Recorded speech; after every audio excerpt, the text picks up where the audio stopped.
So today we have a panel and we want to go deeper into conversations about understanding the realities, marketplace realities, and also the realities within the city and also across the continent. So I have three very dear panelists that I'll be inviting to come up.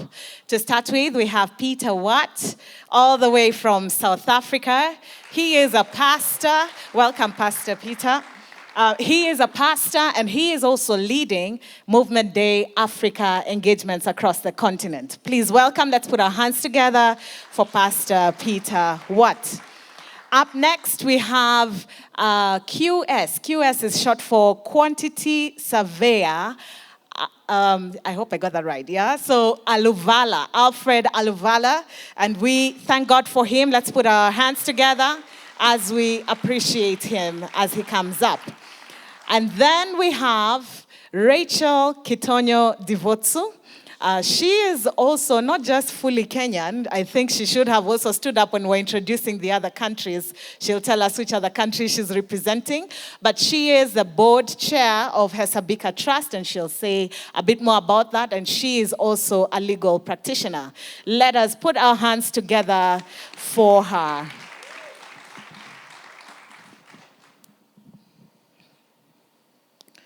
You're most welcome, and good to have you here on the panel.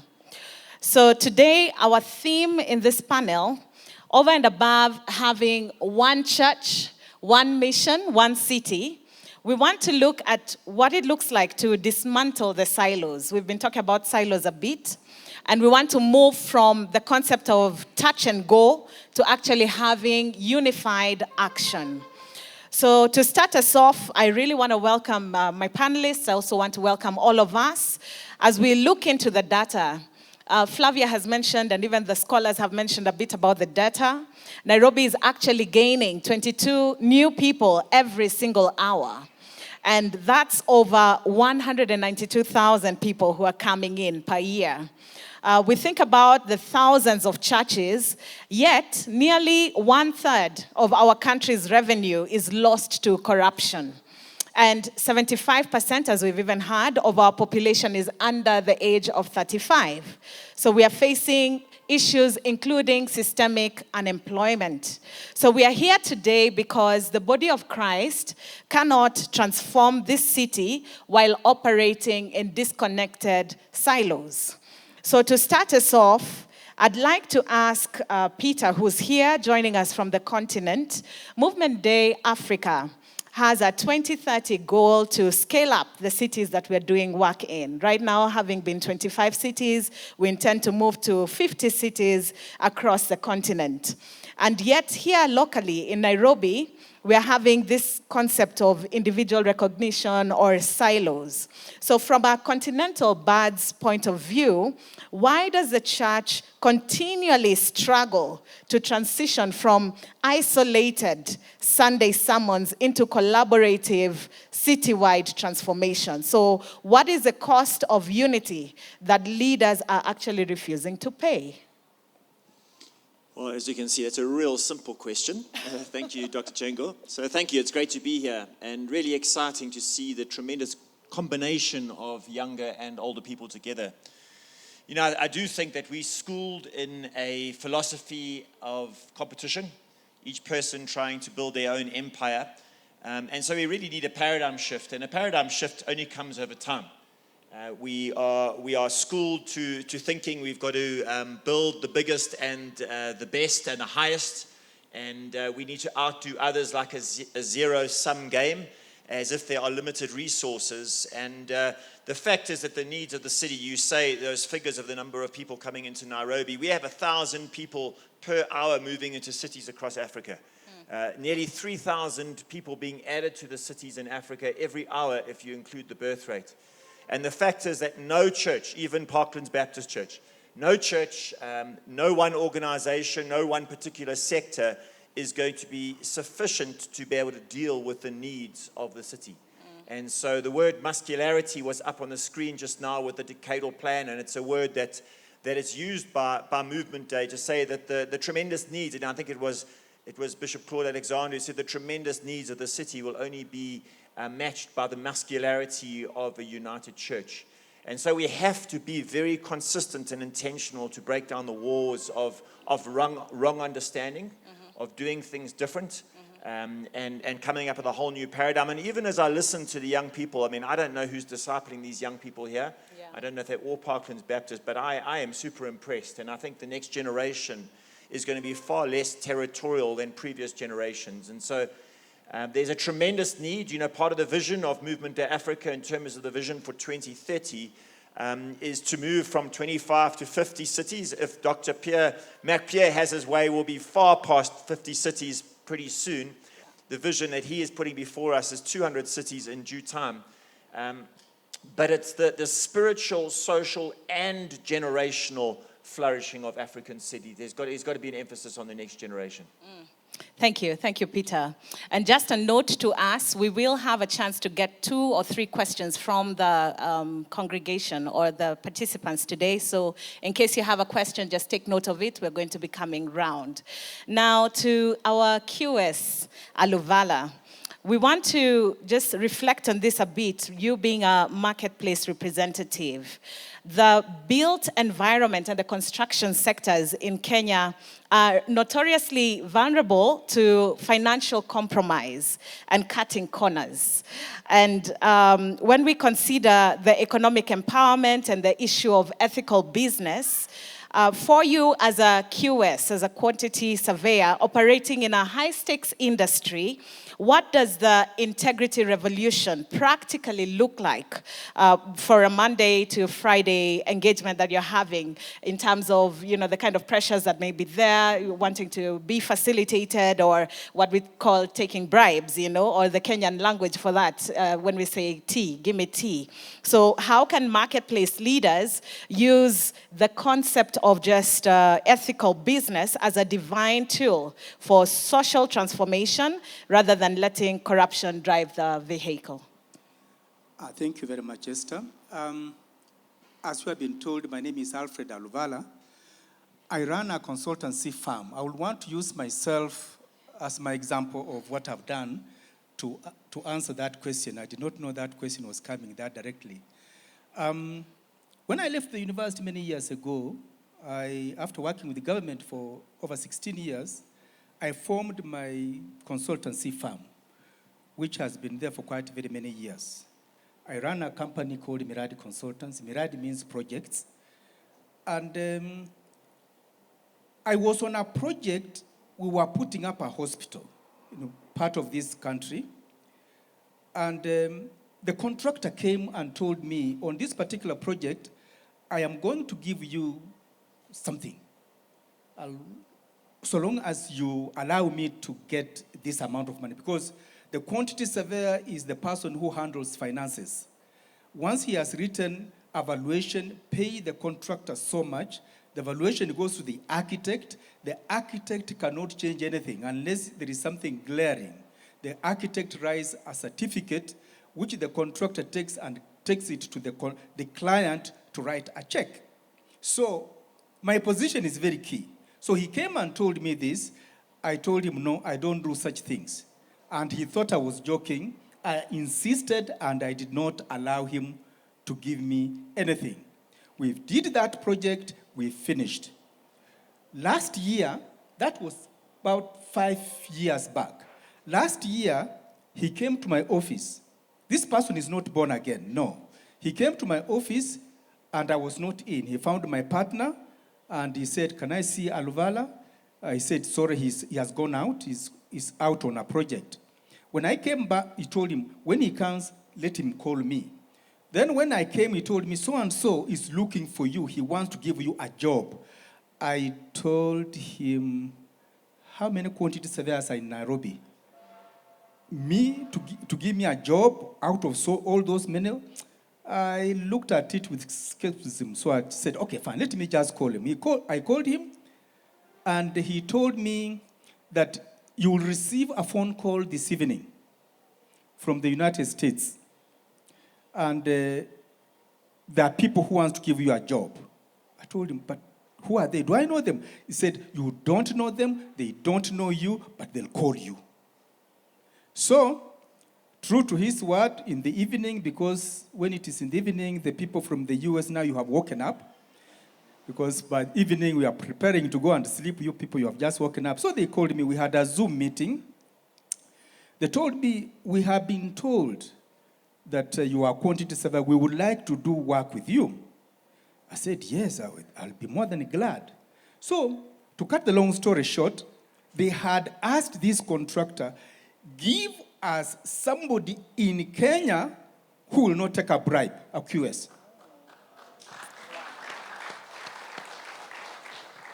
So, by the way, I was replacing a second QS on that project because of bribe. The first one left. The second one, he had worked for that. The project went in a mess. He was sacked. So now I came in when the project was 45%. Now we are at around 80%. I'm talking of things which are happening now. Yeah. So that tells you what integrity can do. That is the first job. So those are Kenyans in US, about 100 of them. They're putting a 1 billion project in one part of this country. The other one was, again, this year, at the beginning of this year, where I was called and I was told, come, we give you a job. I said, but I don't know these people. So they told me, we have been told that you can do this project with high integrity. So who told you? Don't worry, one of your friends. And this friend of mine had told them, you take Aluvala. If a 5 cents gets lost on that project, tell me. In other words, he will not take even a 5 cents.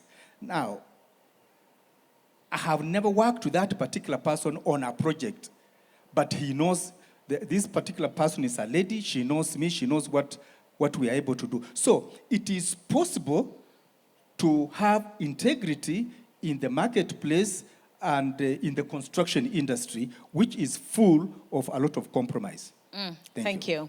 And I like how this ties to, yes, let's actually appreciate that real example that's being given to us. And it does tie back to what Peter was saying when we talk about flourishing. This is an example of what flourishing can look like when we have an integrity revolution to that effect. So let's appreciate that testimony one more time. Now, moving to Rachel. The context that we are having now, especially in your role as a chair of Hesabika and other roles that you also have, for Hesabika, the core mandate is challenging Kenyans to stand up and to be counted, and to stop pointing fingers or even to intentionally step out from the spectator stance and to take responsibility for national transformation. So we have a cultural habit within the country of unfortunately waiting for a political savior or simply complaining about bad governance. You see, during the table conversations today, it was all governance in 2027. So it's like we're waiting for this political savior or waiting for, some miracle to occur in the governance space. But how do we break this cycle of hopelessness, and how do we inspire these highly influential leaders that we have gathered in this room to translate their spiritual concern into a disruptive and concrete action step today? So the second country is Togo. My husband is from there. I also have dual nationality. I've now taken Togolese nationality. Going to your question, you first have to believe that you've got power. I think part of why there's a big feeling of hopelessness or helplessness is us thinking that we are powerless to change anything in this country. And so starting off at the political level, because we have restricted our engagement with just voting. And so we vote, and then 5 years we wait. So if you lose, your candidate loses, we are told grin and bear it. Nowadays we go to the streets, we riot, we protest, and then we are told wait for another 5 years. And so in between that 5 years, many people feel that they are powerless. And even during the vote, many of us still feel we are powerless. And so right now there's a feeling that my vote doesn't count, it's going to be stolen. And so the first thing, if we're going to make a change, is to change that thought that I am powerless. Now, just through my own life, I've discovered that I'm not powerless. So what I do when I'm not chairing Hesabika is that I work in the advocacy space. And so my space is cancer control, more specifically tobacco control. And so I helped write a law in Kenya in 2007. It's called the Tobacco Control Act. And at the time, I was about 26. So first, I'm looking at the young people in the room. You are not powerless. Nobody is powerless. And where the power starts is in recognizing, I think as people were talking, they talked about engaging community and organizing. And so when we look at the presidential election, can one person change a president? Yes and no.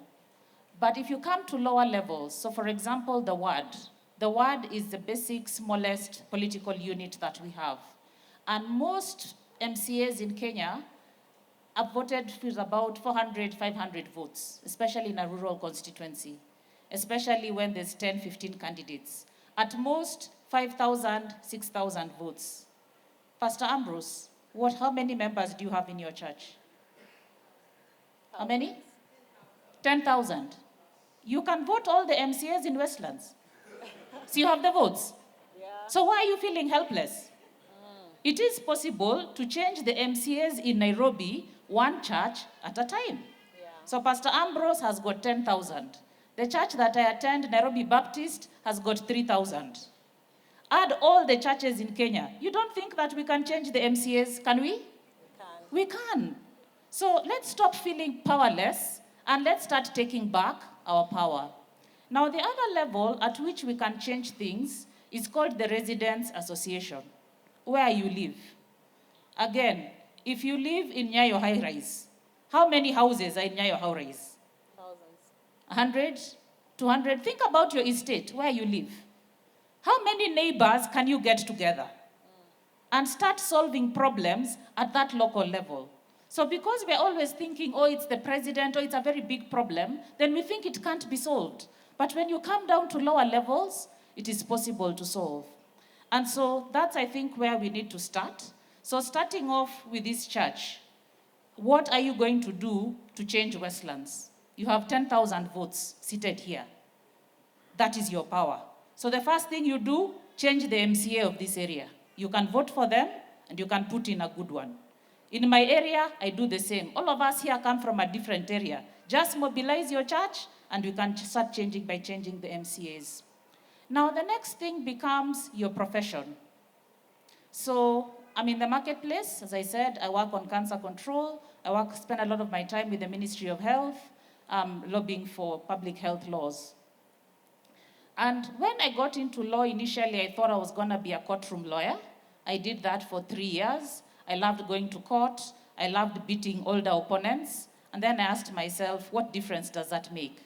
And so I wanted to make a difference, and I believe in the NGO sector that I've made that difference. And so you spend 5 days at your place of work. And so how do you see your place of work? As a mission field. And so when you look at your theology, for me, passing laws in parliament is mission. I preach a political gospel. I preach the gospel of Kenyans must not smoke, and my mission is to make sure I deal with BAT in Kenya and I get rid of it. That's how I use my legal knowledge. So if you're a teacher, your mission field are those students. So when you're teaching geography, you're teaching physics, you're teaching chemistry, you have got 40 students captive. They have to listen to you. At least in Kenya, they still listen. I don't know how it is in the US, but in Kenya, they listen. And so when you look at those 40 children who are captive with you every day, what are you doing with them other than just transmitting geography? 1, you can pray for them. 2, you can mentor, you can disciple. So your workplace is your mission field. Aluvala has just talked about doing ministry through construction. He's in his farm every day. Just by the power of how he lives his life, he's making a difference. And so how are you going to change your professional context? Then now lastly, we then move to So to the question of unity. And so one of the things that Hesabika is currently engaged in with the Kenyan church is mounting a massive civic education campaign as we prepare for the next elections. And so what we are doing is we are bringing the churches together because there are church divides. The NCCK, the evangelicals, the Catholics, we like our titles, our denominational barriers. And we are saying, if we want to do civic education in this country, there are churches down to every single corner of Kenya. And as I said, that unit of changing the MCA, we can do it through the church.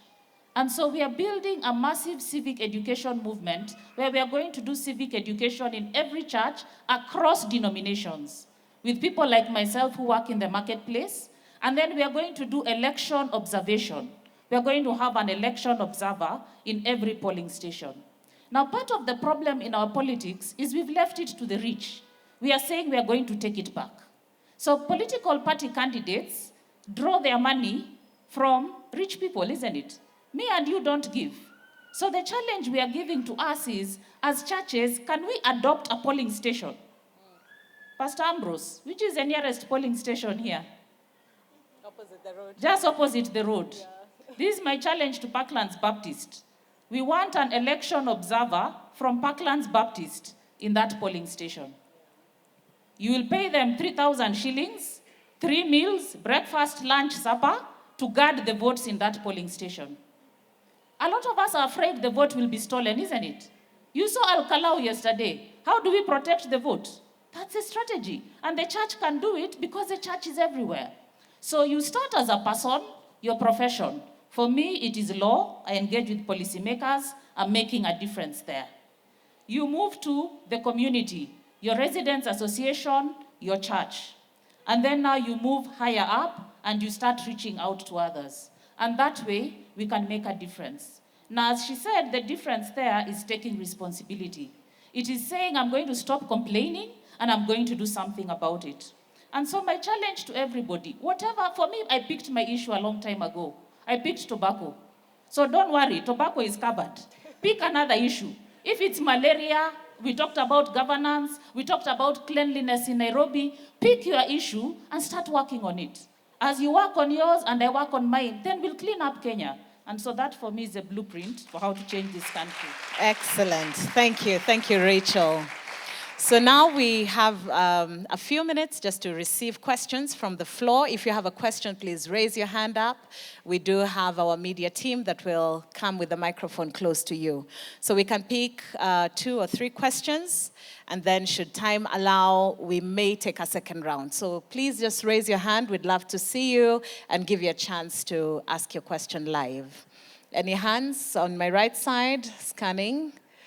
Scanning, going once to the right, going twice. Is that a hand? A hand here. Okay, as the mic gets there, a hand in the central section. Any hand for the central section? Just checking. Going once for the center, twice. There's the second hand there. And to my left. Any hand up on that side? Any hand up? Just checking again. Going once, we may go back to the other side, going twice, and we will revisit this matter. So, let's start to the right, team. Thank you. My name is Timothy Nyamgero. I serve as a youth pastor at Ruaraka Baptist Church, and I serve with Vessels of Honor. My question is with regard to leadership development. Most of the issues that we've raised, our major way of responding to them is raising leaders who will respond to them. And I tend to see a gap. And the gap is with regard to the representation of the youth in running the agenda of what runs in our country and in our city. And this conference is a good example. If you look at the youth today who are a big population of everything that goes on around us, you don't feel them represented at the table where decisions are being made and things are being influenced. So we may see them a bit in the worship team, as ushers, in the media team, but it gives an impression that that is where they belong. As part of our strategy to make change in the coming days, what are some of the things we are doing to incorporate the youth, not just as support in the main thing, but also at the table, in the front line, so that they are at the cutting edge of what God is doing in our city? Excellent question. Thank you, Pastor Timothy. There was a hand up just in the middle. Please proceed. You can ask your question. Good afternoon. Afternoon. If you can see me, wave your hand. Maybe wave your hand. Uko nyuma tafadhali. Yes, my name is John Weiss. I am a leader in the missions department, and I'm a transformational architect. I help emerging leaders align identity, creativity, and dominion so that they can lead in clarity, identity, and getting to transform institutions, governments, and also leaders in different countries. So one of the things that we have observed with the youth in Paki specifically is concerning goonism. For those who do not know, goons in Kenya are young people, Gen Zs and millennials, who have been bought by leaders. And one of the major concerns is that most of them are unemployed. There's a person that asked me this question when we were in the mission field, which is, how does the church get to mitigate factors concerning unemployment? And I'm not even talking about people who are unemployed, but people who have creativity and have ideas, but are not able to execute them, and there are no systems that have been deployed or set up in the church or churches that can get to help these specific young people. So the politicians that are out there see a loophole in young people, and they use it because they see these people are creative enough to be goons, because you need to be a creative for you to be able to go to the streets, hit someone with a stick, and run away from the police. That takes creativity. And we can't just turn a blind eye and say that we have corporates that will get to sort it out. So how are we as the church getting to help our generation be in a space where they can lead not from a survival mode, but lead from the state of being empowered? And how are we also as leaders, especially this segment here, how are we as leaders also getting to empower the immediate generation that is with us, so that we also get to say that people in Parklands Baptist, the youth in Parklands Baptist, have that power to get to speak out and also empower the people who are outside this church. Because it's one thing for us to say, we are the church. It's another thing when the rubber hits the road and things are going, for us to actually bring that impact. Thank you, John. All right, so Peter, first question, and I think it just ties in with what John and Pastor Tim have talked about. Within Movement Day, we talk about spiritual flourishing, social flourishing, generational flourishing. And you hear that question when he's pointing at the front row where the senior leaders are, and the question becomes, how is flourishing going to move beyond this front row to the generations that come? So what's Movement Day Africa doing about generations? Yeah, so we are very aware and very intentional, given the demographic of Africa, not just to speak about the youth being the future of Africa, they're the present. And if we want different leaders in the future, we're going to be disappointed if we're waiting for political party and mechanisms to produce.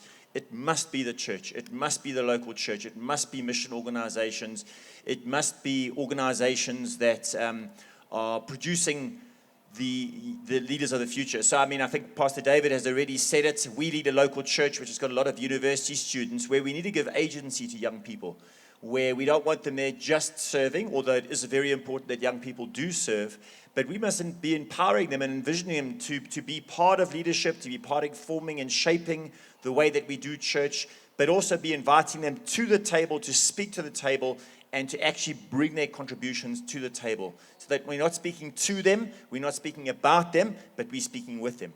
Excellent.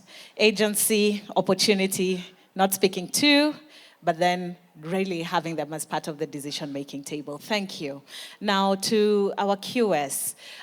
You have had about leadership development, and it would be good, even as you add your thoughts to some of the questions that have been raised, in the space of the industry that you're representing, QS and construction industry, are there any intentional initiatives being done to engage and mentor the next generation and to develop leaders? Because that's really the cry that I'm hearing here, leadership development. Thank you. Again, I'll use myself as an example. In my office, I hire young people from the university who have graduated. Some of them are not born again. Others are born again. Those ones who are not born again, we witness to them in a very relational way. We don't force them. And thank God, they have all turned up to Christ.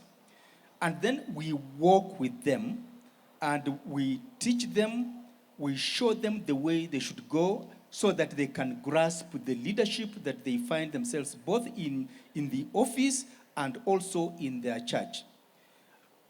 One of them whom I hired recently was, of course, born again, but is working with the parachurch organization, the Navigators. So this lady, she graduated from the university. She had worked. She did not go into office to work. So after working with the Navigator for a long time, she said now she wants to go back to the professional. So she asked me. I refused for the first time, but she insisted. I said, okay, you come. So she joined us, and I see the fire in her to go out to ministry. So occasionally she will say, we are going to Turkana. I ask her, how is your desk? How have you arranged the work? Is it okay? If there is everything is okay, fine. If there is something that we can give to another particular person to handle without any disruption, we give and tell her, go. Because that is mission. We want her to continue serving the Lord. Let me put it this way. Where I used to be in a church outside in Nairobi, but I moved out of Nairobi. I joined Nairobi Baptist Church, one of the branches, that is Kitengela. When I went there, I told the pastors, give me 10 young people. I want to disciple them, 10. So these are young adults. So they gave me 10 young adults. So we walk with them in Bible study, and we occasionally stop Bible study midway and discuss issues concerning life and concerning nation and concerning what they could do if they were to go there. So I let them discuss, and then I guide them from scripture point of view and in reality. So I mix all those things and I bring them together. I found that now they are being bold. They are now taking up leadership in the church, because now even the leaders in the church themselves, they see that these people, they can lead prayers, they can lead Bible studies, they can do all these things. So to me, that's how I think the church should be able to go out and really get hold of these young people, mentor them, and release them into the world, even into the political area. We discuss, we talk about how things are, which ones are good, which ones are bad, so they can be able to be empowered. If they get that chance, they can do it. In the profession where I work, I happen to be the Secretary General of all the quantity surveyors in Africa. We go, we travel, we trot the whole of this continent, and have identified, when we all meet as a group, we find that have identified one person from Johannesburg who is a Christian. So when this gentleman we meet, we talk, he comes with the wife, we talk, and then we earmark who can we witness to in one of these evenings. So yes, we discuss professional work, but at the same time, we witness to our colleagues so that they can also receive the gospel. So it is in the mission field we are doing out there. Excellent. I love that you're using personal examples, because this brings the message home that it cannot be that we're waiting for a person beyond me, for me to be able to engage and even develop the next generation. So each of us have a role to play, and we really thank God for what you're doing, even getting fellow colleagues in the QS space to intentionally engage and minister and mentor. So, and reach out to evangelize too. Now, moving to Rachel. Rachel, there's a question that I kind of went over, was saving it for you, just because that is a space that you may have more information about. Goonism. And you had the question being brought out, and we know the realities that are happening here in Kenya about this real vice, goonism, and how it's being exploited and how the youth are being exploited as well. So could you share some more reflections and response to the question that was raised? Thank you. So there are two elements to goonism. So one is economic, and the other is political. And so I will start with the political. The goons are being hired by politicians. And so the question is, as the church, what is our response to that, and also as the community? Now, I think when the first incident happened, when Rigiji, so Rigiji is the immediate former vice president, yeah, deputy president, who got impeached. So he went to a church service and was attacked. And since then, now there are incidences of when politicians go to church, they're attacked. There's been an attack on a politician in a mall.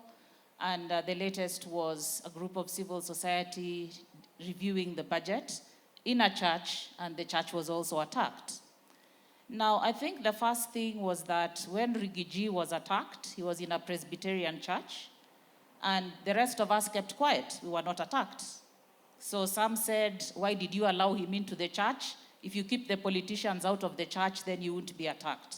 So the strategy of divide and rule. When the attack happened in All Saints Cathedral, an Anglican church, NCCK and the Anglicans, of course, protested. It took some time for the rest of us to protest also on their behalf. And so I think the time has come when we now have to appreciate it's not just happening to them.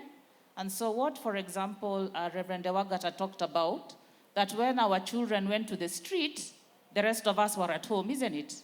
So it was called, those are Gen Z protests. But are they really Gen Z protests? Are the issues that they are protesting about only for Gen Zs? They are all our issues. And so to address the political element of the goonism, I think we need to call it out and we need to make them pay, which means that as voters, we must pass a message that any politician who uses violence and goonism, we shall not vote for. Let us make them pay at the ballot. There has to be a political consequence for creating violence in our society, and all of us need to speak out against it. So when we whitewash it and just say that it is poverty and don't hold the politicians accountable, poverty will take some time to deal with. Politicians buying and hiring goons, that we can address. Now the beauty of our digital age is our cell phones. And so when those thugs went to All Saints, there were security cameras, and all of us with a smartphone are capable of taking video and sharing on social media. Why is it impossible to identify the goons? Don't they live among us? They do.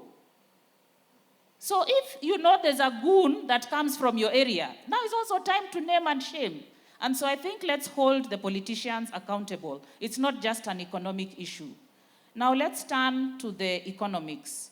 And by the way, Olkalau yesterday showed, despite massive police presence, citizens can still get their way. So let's not give up and think that they're going to use violence against us. We can say no, we can vote for the candidate that we want, despite them flooding the area with police. I think we need to take courage. I liked what we were told.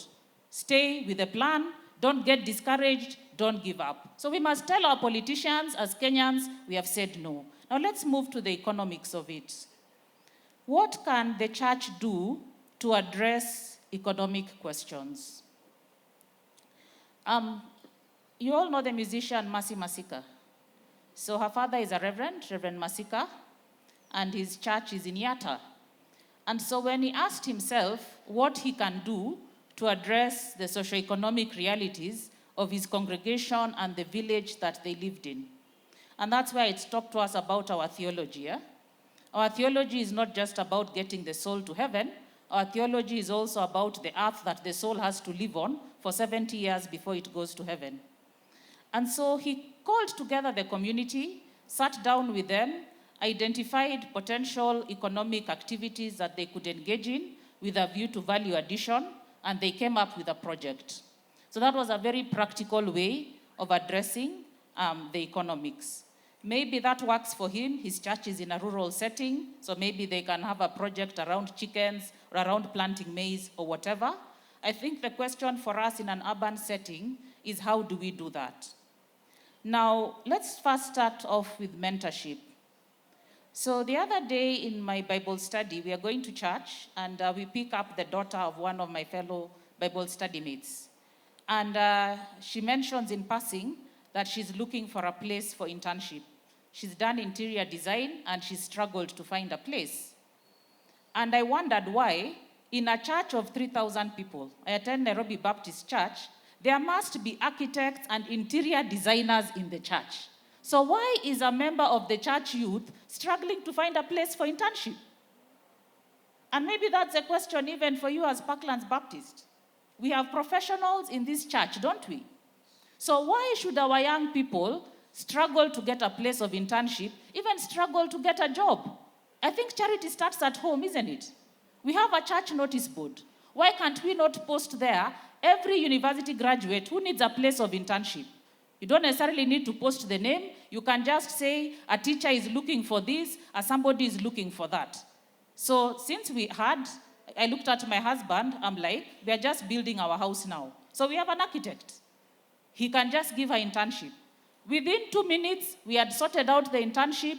She got the place on Monday. After 3 months, she managed to graduate. So sometimes local solutions must be found. Now, that doesn't solve all the unemployment problems of Kenya, even not all the ones of Westlands, but we can solve the ones of Parklands Baptist. We need to start here. And so let's talk. We are called Kufungua Moyo. Let's talk, and let's first find solutions. Secondly, let's go to the issue of mentorship. Mentorship programs. Church can do them. I know Hesabika does them. He's talked about doing it as a person. I also do it as a person. I've got about 3 or 4 young people I'm mentoring, so we need to do that. The next becomes entrepreneurship. I know an organization called Synapis that churches can partner with to bring the entrepreneurship class to be hosted in their church. And you get training. If you're going to start a business, they show you how to develop a business plan and things like that. And eventually then you can pitch and get capital. So there are many things that we can do to start addressing the economic issue. The last thing becomes the county. Many of us don't engage with policy processes, particularly county planning. How many of us here know that each ward is supposed to get 75 million Kenya shillings? And how many of you have asked where your 75 million for Parklands has gone? How many? Why are you not asking? If you don't push your MCA to bring your 75 million, which can do economic development, which will create those jobs, that's why the jobs are not happening. You imagine if the market here was vibrant, if that 75 million came to do projects for the youth, if it built infrastructure, then there would be jobs. And so our civic engagement as a church is wanting. Now, as I said, I spend all my time on policy. One of the things we are challenging the church now is to actually engage on government policy making, and especially at the county level. Politics is local. So this is my first challenge to us. Can we get to know our MCA? And can he get to know us? And then we ask for our 75 million. And the guys who are coming asking for our vote, what is their plan for the 75 million? If we engage at that level, forget about Ruto and 1 term, 2 term. Let's engage the MCA. MCA is local, we know his office, we know his home, and he knows Parklands Baptist is watching him. If he misbehaves, we shall deal with him. To my mind, that is the way to start solving it. And then let's hold the politicians accountable for political violence. Wow. Thank you. So we'll just have final remarks in a minute each when we're now just bringing the theme home. One church, one city, one mission. What will your final remarks be on that? Well, I suppose I'm going to use it as a bit of a promotion for the book that we wrote last year. I know that you are selling them here at the Parklands Baptist. We wrote a book, Why African Cities. It's got 22 different contributors from 9 different African countries with a range there. Victor's holding up a copy at the back there. But really just looking at the theology of the city, looking at the demographics, looking at youth. So Joe Gachegu, who many of you know, he wrote in the chapter entitled Project 19.2. We have a chapter on faith and work. We have a chapter on social cohesion, on food security, all the issues that are facing our African cities. So really encourage you to be a part of that. I know that they are for sale here in the bookshop. I think it is a great opportunity just to get our thinking aligned. Thank you, Peter. QS Aluvala?